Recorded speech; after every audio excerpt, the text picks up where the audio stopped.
Hello everybody, welcome back to the WTF1 podcast. We are here, that time when edition, to talk about when Sebastian Vettel won 9 consecutive races at the end of the 2013 season. Now, it's not just me talking to myself.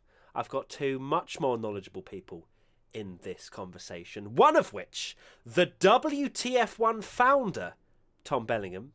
I didn't actually say that you were the WTF1 founder last time, Tommy, and that was the top comment in our podcast. So there you go. You confused WTF1 a lot. Founder. You confused a lot of people.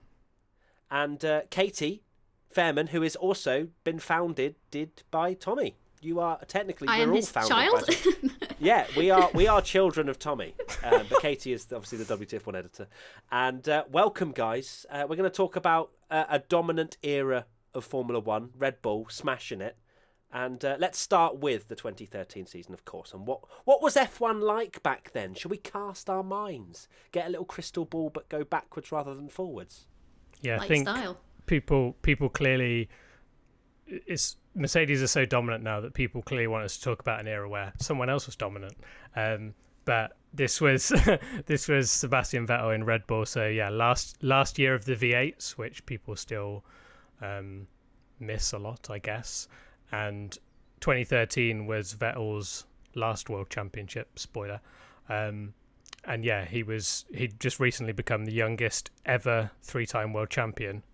And it's one of those eras where I feel like it gets a bit of a bad rep for dominance, but we had some amazing races. And at the end of the day, two of the 3 titles before going into the season had gone down to the wire and been truly epic. So I think it's a lot closer than people think this year, even though it was dominated.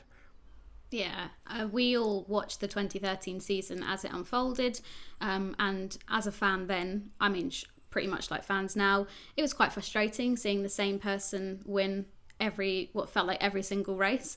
But looking back, actually, it was a really good season, and one that I feel is kind of underappreciated a bit, despite the fact that Seb just took the win with everything, every single race in the end of the season. Took the win with everything. I love that. He won everything he ever did. Ever. But it is quite funny how people, I see some very bad opinions on Twitter about, for example, Lewis Hamilton, let's get George Russell in, let's hope Lewis retires. Within a year, if George is winning everything, they'll be saying, let's get someone else in there. I'm so bored. It doesn't matter who you are. Even Daniel Ricciardo, one of the most liked people on the grid, if he started winning everything, people would probably get bored. It's just human nature, isn't it? Let's not forget, Vettel seems to be the most likeable driver on the grid, and even before he started dominating, he was the most likeable driver. Everyone was loving it. He was on Top Gear, and everyone thought it was hilarious, and he liked British comedy, and they thought he was like this really fun kid and really happy. And then suddenly he started winning, and it seemed like a lot of people hated him. So there's a trend, isn't there? There absolutely is. And Vettel had just become the youngest ever 3-time world champion in 2012. So he was, well, at this stage, people were going, how many is this guy going to get? We thought that maybe he was going to be the one that would match Michael Schumacher. And at the same time as this, it was Hamilton's first year with Mercedes, and Mercedes still weren't the dominant force that they are now, and they were still very much finding their feet. And, looking at the Schumi blueprints, that's what I'm going to say. Schumi's laid down all these foundations. They're just trying to decipher everything. So Mercedes needed a few years. I'm basically saying that Michael Schumacher was the absolute element of Mercedes' success. But, that's just me talking as a fanboy. Let's start at the beginning of the season. And it was a lot closer than people remember. Tommy, you said that, people look back at this as a very dominant era, but there were quite a few different winners at the start of the season. And Vettel wasn't running away with all of them. No, if you look at Vettel's start to the season, so the first few races was 3rd, 1st, 4th, 1st, 4th, 2nd, which is obviously consistent but not completely dominant. You'd argue that if Lewis Hamilton in the Mercedes that he's got was 3rd, 1st, 4th, 1st, 4th, there'd be questions about why he's not sort of doing so well. So it was a lot closer at the start of the season than people remember, and the fact that we'd just come back off the season, like I said, where 2012, an amazing end to the year where Vettel won the point won the championship in just the smallest margin.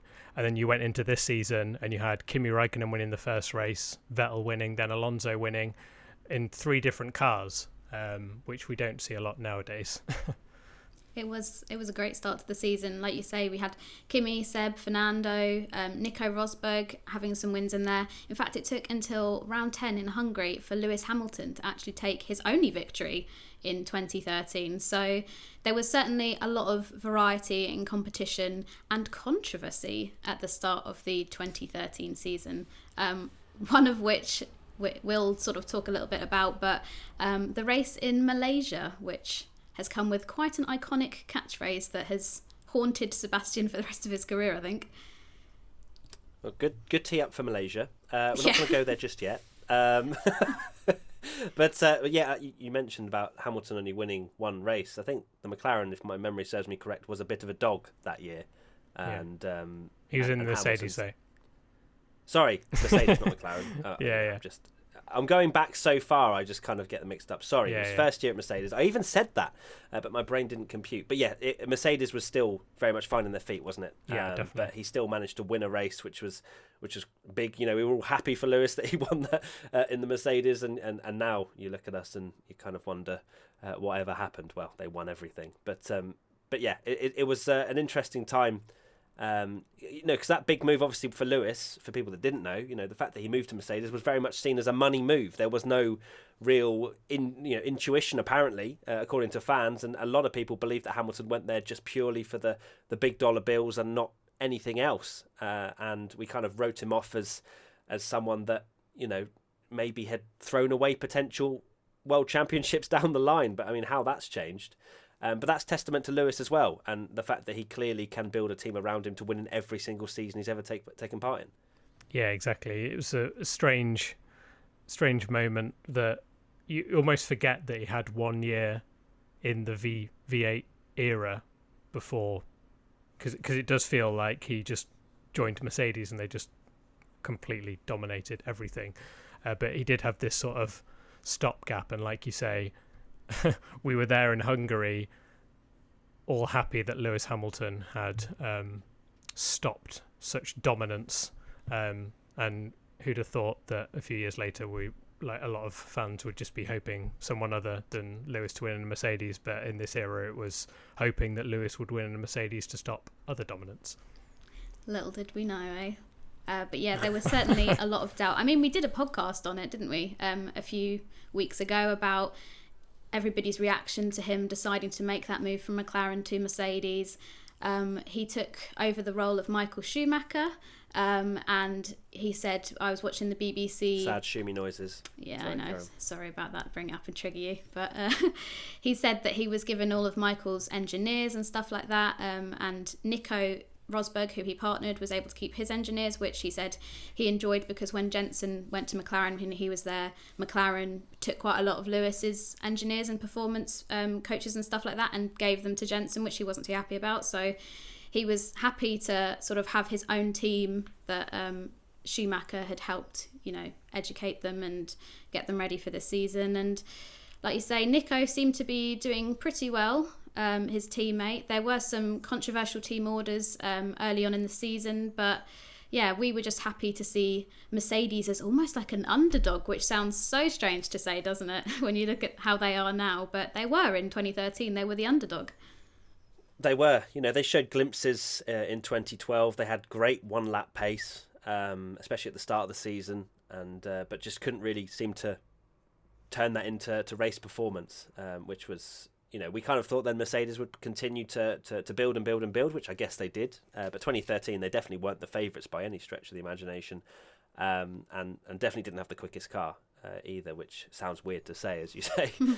So we've mentioned that the start of the season was a lot closer than people remember.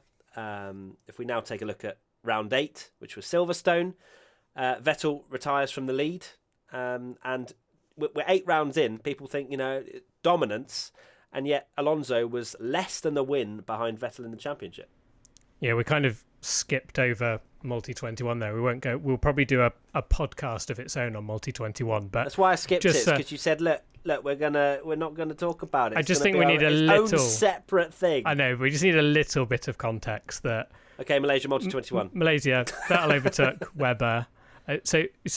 Strangely, his first win of the year, was by disobeying team orders and overtaking Webber when he wasn't meant to. And then there was this whole big controversy, and that certainly didn't help the Sebastian Vettel hatred, I guess, that this guy had dominated. A lot of people like, come on, you've won enough. Now you're disobeying team orders to win even more, but there you go. But yeah, when it got to round 8, it was a pretty close championship, and a lot of people mentioned that, this is the kind of a season where Vettel just completely dominated and it was never in doubt that Vettel was going to win. It wasn't exactly the case up to round 8. I'm sure nowadays we'd love to get to round 8 and there still be a really good title fight. By round 8, they're already engraving the trophy exactly. the Drivers' Championship, aren't they? Yeah, well, Sebastian Vettel, like we say, was 132 points after the British Grand Prix. Fernando Alonso catching him up with 111. But yeah, essentially a gearbox failure forced Vettel to retire on the 41st lap of the race, easy for me to say. And we began to think, maybe this is going to spice up the championship and we could be in for a real variety of winners in the second half of the season. Good one. Good joke. How wrong are we? If everyone has read the title, you know that's not going to happen. I guess one thing to mention, that Silverstone race as well, was actually that was the race where we had all the Pirelli tyre blowouts, and that kind of changed the dynamic of the season, where it was a little bit more mixed up because people couldn't understand the tyres, and then that was almost the trigger point for Pirelli, where people said, no, this is ridiculous now, we can't have these tyre blowouts. And it almost was such a huge thing that people got fed up with that they just almost went completely back to, and that's part of the reason why, we get one-stop races all the time because of that race. So thanks, Silverstone. Cheers. Yeah, cheers. Absolute tyre killer. Well, not the only time it's killed tyres. I mean, Lewis Hamilton managed to crawl over the line, I guess, last season. But it's definitely it's a difficult one. I obviously that's another conversation completely about where the tyres should be and where's the sweet spot. It's so difficult. But hopefully with the 2022 regs, we don't have to worry about one-stop races because they're going to be side by side throughout the entirety of the race. Right? Good. Fingers crossed. So yeah, we mentioned that this is the start of Vettel's race-winning run. He had dominant wins in Monza and Belgium. And then, Tommy, you've actually put in the sheet here, crushing victory in Singapore. Crushing victory. And this is where the fans, and definitely me, start to get a little bit bored of everything going on. Yeah, I certainly wasn't. I was a Vettel fanboy at the time. But shock. Yeah. Always support, Red Bull. Such a Red Bull fanboy. Yeah, no. This was the time where Vettel started to get booed on the podium. So he won in Singapore by 32 seconds and just completely wiped the floor with everyone, to the point where Giancarlo Minardi, who was the founder of Minardi, the founder. Wrote... Who's the founder of WTF1? Sorry, I forgot. I can't remember. He wrote a piece claiming that Vettel had illegal traction control and tried to, it's just like people that didn't live through this era are probably understanding that it sounds very familiar, that he's only winning because he's in the best car, and people were picking holes in everything, saying, only wins in the best car. He's got traction control. He can only win in an Adrian Newey designed car. The car's so much better than everyone else. And this is where people started to boo on the podium. Part of that was because of, no doubt, Multi-21, where Vettel was definitely portrayed as the villain in that situation, where he defied team orders to win. And famously in Singapore, Vettel mentioned, he got booed on the podium. Martin Brundle pointed it out, and Vettel kind of jokingly shrugged it off and said, they all go around on a tour in the boo bus and follow me at every track. So that's where the boo bus was born. Yeah, I think I've never heard of that. Oh, No? okay. Never heard of the boo bus. The boo there you bus. go. That's something for your vocabulary, a new word. Thank you. Boobus. Boobus. Sorry. So yeah, like Tommy said, dominant wins in Belgium and Monza. Everybody came back from the summer break with loads of optimism. We'd had this really exciting start to the season, but Red Bull just took this massive step during the summer. There was so much downforce on that Red Bull, but they constantly downplayed it. For the Belgian Grand Prix, Hamilton, I believe, was on pole. Vettel just overtook him straight away for the lead, with Hamilton comparing it to him being in a propeller plane and Vettel being in a jet plane. So not too happy with that. Italy, much of the same. And then that weekend, Red Bull also announced that Ricciardo would be making the move up to Red Bull for 2014. So we kind of had indications that Webber was going to be leaving the team. Obviously, lots of reasons as to why he left. Quite a lot of people liked the idea that after Multi-21, he was just, like, screw this, I'm out. I'm never going to be the number one driver at this team. It's always going to be Seb's, their golden boy, as we throw that phrase around now with Max Verstappen. But he was sort of, I'm off, I'm out. And then, like you say, Vettel was so dominant in Singapore, put one of his best ever performances on. He got pole, he led every lap, he scored the fastest lap, and he won by more than 32 seconds to second place. But fans, And then got booed. Yeah, then he did all of that hard work, and the only reaction fans had was to boo him on the podium, which, for somebody that's grown up with F1 much as you two have, I think that's one of the first times I remember seeing a driver being booed on the podium, and I remember it really affecting me. I just didn't like it at all. Certainly outside Monza as well, because I think Monza was the previous race, if I'm right, and there's always Monza sort of gets a little bit of a free pass where you go, well, of course they're, it's just passion. The Ferrari fans are just sort of booing and whistling at whoever's on the podium if it's not a Ferrari. But when you move to tracks like Singapore and other tracks and it's happening, that's when it was like, okay, this is a thing now. Yeah, I wasn't a fan of it, really. No. I know there was sort of split debate in the sense, well, I mean, there's debate on everything, but in terms of some people were quite happy that it's pantomime and it's not really that deep, but then the other side of it is that these drivers, Sebastian, because that's who it was aimed at, risking their lives for entertainment, and all the fans can do is boo and jeer. And for me, it left a little bit of a sour taste, to be honest, because even though what's Vettel supposed to do? I mean, I know that he defied team orders, but it wasn't the worst thing that's ever happened in Formula One. The thing that what he did was, okay, he took it into his own hands and won the race in Malaysia, but I don't think it really deserved the consistent negativity thrown towards him after a race. Fair enough, go and tweet, go and use Facebook, whatever you did back then, but it just it wasn't something that I was a particular fan of. And well, to be fair, I'm sure Vettel cried into the I can't imagine how much money he would have made from that race-winning run. But 10 million. Sobbing. I'm sure he cried into his massive bubble bath and full of trophies. Yeah, a bubble bath full of trophies. Sounds Moving painful. on. So Vettel is obviously still on a race-winning run as we get to the Indian Grand Prix, which was his 6th victory in a row. The Indian Grand Prix, God, that is a throwback. What was that called? What was that racetrack called? Oh, can you remember? It's like the was that the one that was the Buddha International Circuit? Yeah, I feel like it was actually. Yeah, Buddha International Circuit. Yeah. I'm literally typing it in as we speak. But yes, Buddha International Circuit, which I thought was... It's not a bad track, to be fair. It wasn't bad, was it? Yeah. It had a really long straight in the first... Well, I can't remember where the first sector line was, but it was after turn 3. I guess a little bit was quite single file, but then you had that cool kind of sweeping right-hander as well, which, it wasn't the worst track ever, but it got binned off pretty quick, didn't it? Yeah, same with Korea, which was also on this calendar, and Vettel sort of gained a bit of a reputation of when you got to the end of the year, because what he'd done previously in 2012, which we did in the other podcast, where you had 7 different winners in the first 7 races, and I think Alonso was pushing about 50 points clear in the title at one point.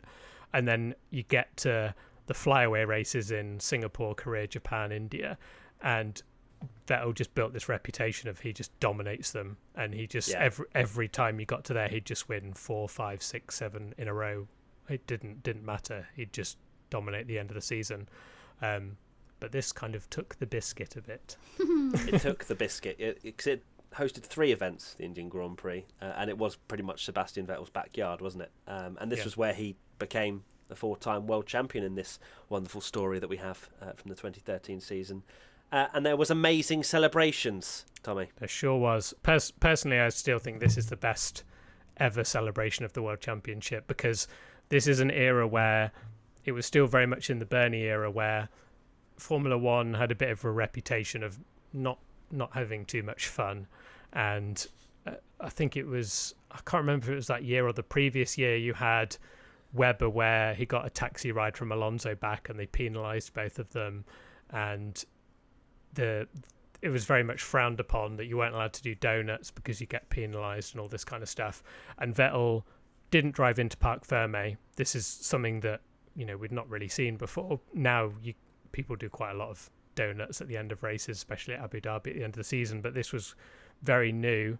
Drove onto the pit straight, floored a load of donuts, and then bowed down to his car. And I think a lot of people were like, okay, fair play, we're witnessing history here, and this was an incredible moment. And the fact that he sort of bowed down to his car as well, acknowledging all the haters that say, oh, it's only his car, and sort of it was a great moment of sort of amazing driver in an amazing car, just all the emotion of becoming a 4-time champion, which was pretty mad.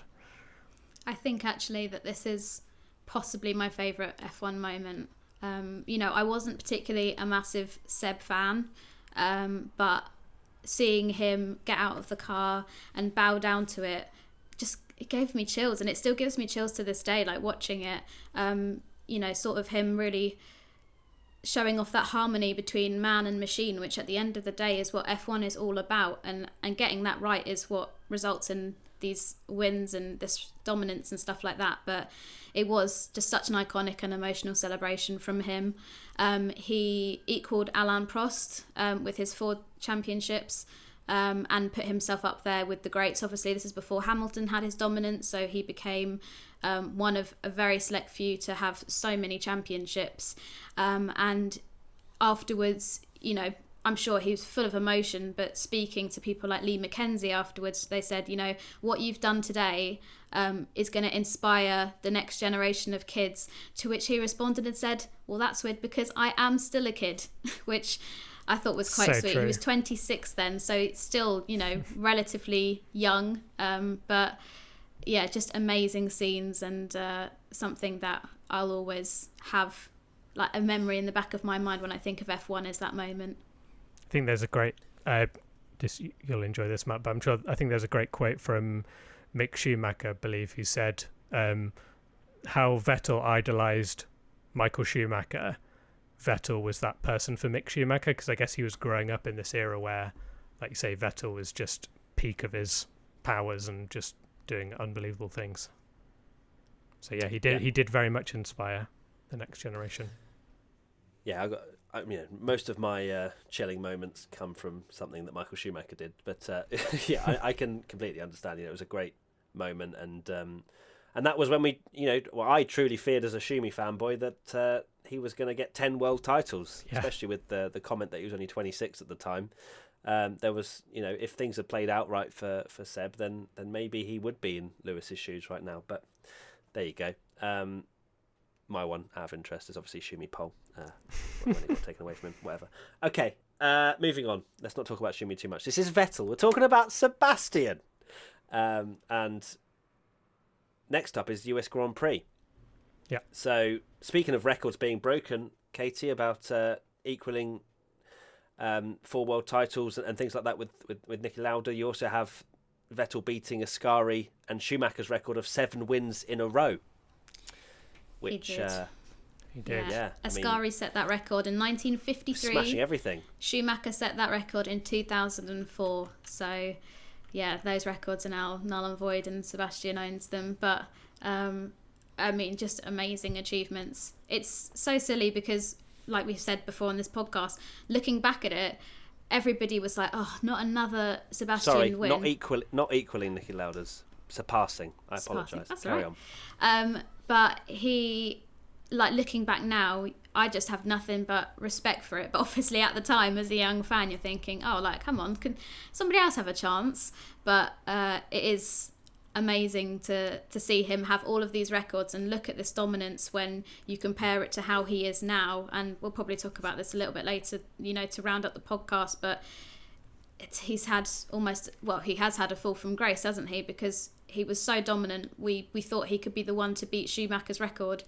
And it sort of all just crumbled away for him. But anyway, that's a bit depressing. Let's go back to him winning his races. Yeah, the thing about Ascari's record, before everyone's in the comment section. So Ascari won 9 in a row if you discount the Indy 500 as part of the championship, but it was part of the championship.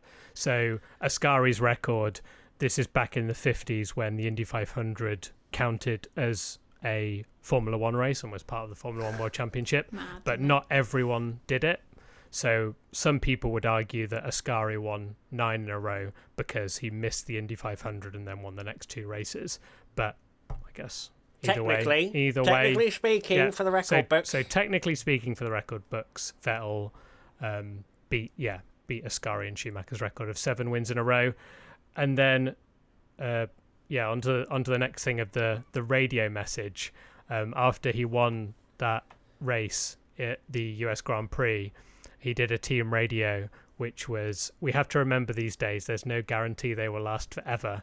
And I think that's quite fitting when you think that, I'm sure if all of us went back to that moment where Vettel had just won his 4th world title, he's just won 8 races in a row, won the world championship by hundreds and hundreds of points, and it seemed like his dominance would last forever.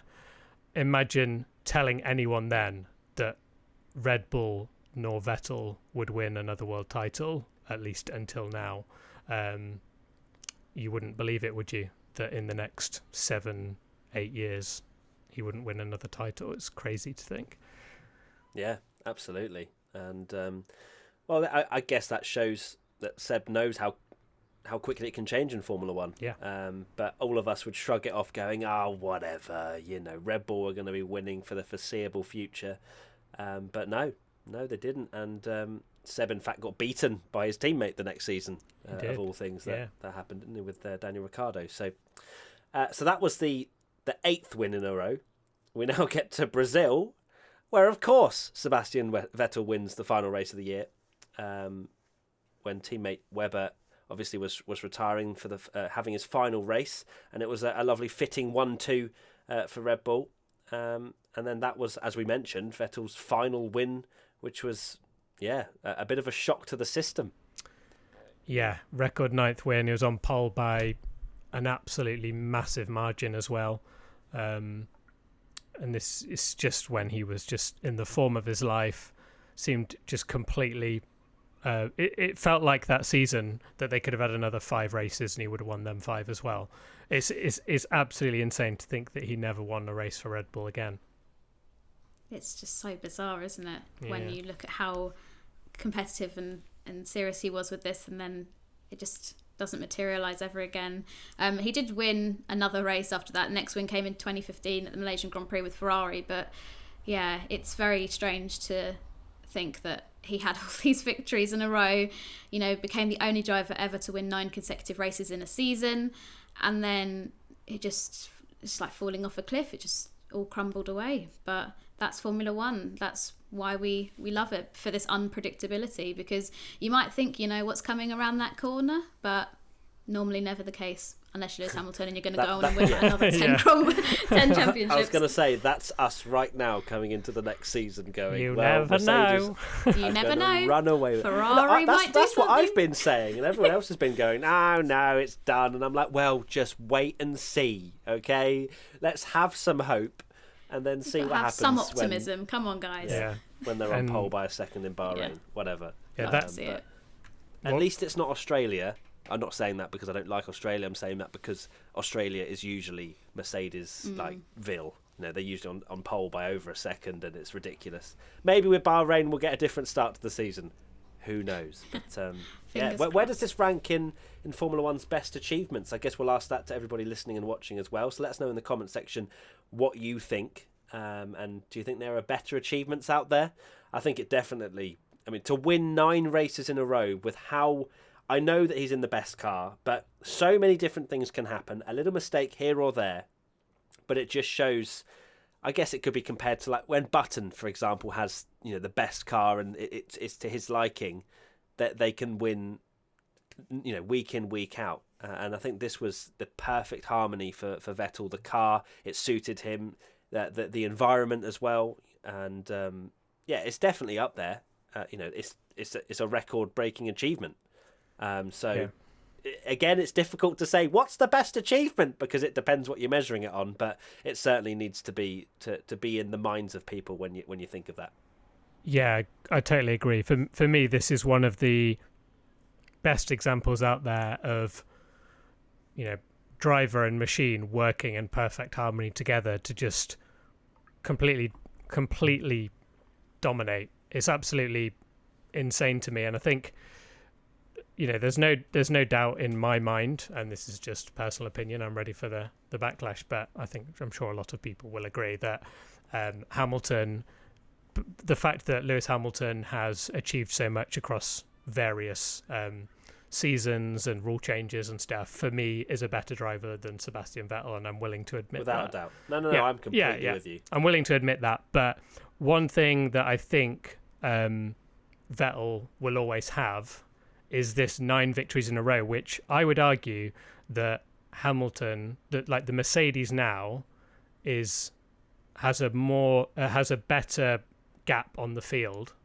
than what the Red Bull had in this era, and Hamilton's not come anywhere near getting 9 victories in a row. Like you say, there's so many variables that could happen, and I think this is one that Vettel should just be immensely proud of, the fact that even in the dominant Mercedes they've not got anywhere near this record, which is incredible to think. And it's an amazing achievement. It's just Vettel in that car just seemed untouchable, and like I mentioned earlier, you could have just, if that season had gone on forever and they delayed the changes to the hybrid era, goodness knows how many titles and victories Vettel would have won, because he just seemed to be, it was just the perfect match of, he won the world title by 155 points, which is just insane. Yeah, it's amazing, crazy. isn't it? I think untouchable is a great word to describe it. And even looking at the drivers that were taking part, it's not like he was the only decent driver on there. Like, it's full of world champions. We have Fernando Alonso, who was, although he was falling out of love a bit with Ferrari at this point, still doing fantastic performances. Like you say, Jenson Button, Kimi Raikkonen, all these F1 world champions, Rosberg, who would go on to be a future world champion, Hamilton, all these people that he's racing against. And yes, they might not have been in a car that is as incredible as a full unit as the RB9 was, but, they're not bad drivers that he's racing against. And so for him to just take each victory, most of which, were that he probably got on pole and just sailed off into the sunset with his Red Bull, but it was an incredible achievement. Without looking, how many wins do you think Webber took that season? 1. I know this because I looked at it yesterday. 0. Nil point. 0. No, didn't Nothing. win a single race, and Vettel won 13. I gave him a chance. Yeah. Okay. Yeah. 13 out of 19 wins. Malaysia He just had the best car. You could have argued Malaysia was his, but yeah, I know. Yeah, it's mad, that's why I said 1. Yeah, yeah. Nice. But Awesome. There you go. All right. Well, great little story time here, guys. I enjoyed it. Anything? Any final thoughts, Tommy? Nope. No final thoughts. No, we've been through it all. Oh God, you're so boring. I love how usually, before you'd be like, whirring away, trying to say something. But I think my final thoughts were just about the fact that it's an amazing achievement that he can always be super proud of, and I think that's where you've got to. I know he's had a really tough season, but I'm not saying he's like top 5 greatest ever, but he's up there definitely just because of the dominance in this era. Top 10. Top 4, 10. You don't win 4 world titles by being a bad driver. And not be, a fluker. not be ranked Not be somewhere. great. Yeah. Okay, thanks, Tommy, for giving us some final thoughts. I know it's become a meme now that whenever I ask you, you just don't know what to say. But I'm going to continue with it every single episode of every podcast we ever do. As long as you call me the Katy, founder. do you have any final thoughts? So my final thought, I've actually pre-prepared Here we go. this. This is where you make a prediction. No. Hamilton will never win another race. Imagine. Imagine got if here. he retires. Yeah. I've got a quote here from Fernando Alonso talking about Sebastian Vettel at the time, which I'm hoping will spark some debate in the comments. So I know exactly what this is going to be. You know the quote, yeah? Yeah. So, time will tell when he will have a car like the others if he wins. He will have great recognition and be one of the legends in F1, but when one day he has a car like the others and he finishes 4th, 5th or 7th, those 4 titles will be bad news for him. People will take those 4 titles in a worse manner than what they do now, so there are interesting times for Seb ahead. Very cryptic, but that's my final thought. It's not cryptic at all, is it? It's straight up. Alonso has mind predicted games, it, I guess, in some ways. Yeah. I mean, the debate is no Formula 1 driver has really won the world title in not the best car. I mean, that's coming from Fernando Alonso, 2-time world champion, who was driving arguably the best car for those 2 years. So, yeah. You can take it with a. He loved the mind games there, and I think this was the season. There's that very famous. I think it was a BBC article that does the round. People always screenshot it and share it of Hamilton, Vettel's dominance with Bohr fans, and now everyone uses it as, oh, is that the case, Lewis? Now he's won. Yeah. Now he's 7 world titles. That on Twitter. Yeah, exactly. There you go. Perfect. Tommy added a little bit more final thoughts. I love it. Well done, Tommy. I'm proud of you. I'm not done now. I want to talk more. But yeah, there we go. Thank you so much for watching and listening. That time when, once again. If you have any suggestions for other episodes that we can do, any stories that you'd like us to cover, then use the hashtag WTF1podcast on Twitter. That's probably the best way to get to us. And of course, subscribe, like, whatever you're doing, wherever you're listening. Give us a 5 stars if it's not a like, because we deserve nothing less. And that is it. We're done. Thank you, Tommy. Thank you, Katy. And we'll see you again for another That Time When podcast. Bye-bye. Bye. Bye. I'm waving. Do you always wave? You always wave, right? Because I always wave. I've never checked if I wave in the right place. But I hope so. I may have been waving to a wall the entire time. Anyway, bye-bye. Bye-bye.